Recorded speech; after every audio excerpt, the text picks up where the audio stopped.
দাদা বেশি ডায়লগ মেরে লাভ নেই, তরমুজ লাল না হলে আমি একদম নেবই না। আরে তুমি কি আমাকে হালকাই নিচ্ছ দাদা? আজ 10 বছর যাবত আমি এখানে ব্যবসা করছি তরমুজে, তাই নাকি? আজ পর্যন্ত এমন কোনো কাস্টমার নেই যে সে তরমুজ না নিয়ে ফেরত গেছে, আর তুমি আমাকে হালকাই নিচ্ছ। দেখবে বেছে বেছে এমন তরমুজ বার করবো না, একদম চচ্চড়ে লাল করকরে বালি। ঠিক আছে দাদা, তো ডায়লগ বাজি না মেরে একটা লাল দেখে তরমুজ বাছো। হ্যাঁ সেটাই বলো।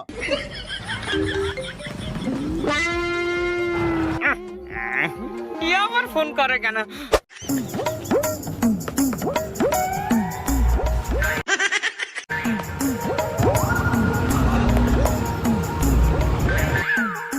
হ্যাঁ দাদা, তোমার চচ্চড়ে লাল করকরে বালি পেয়ে গেছি, নিয়ে চলে যাও।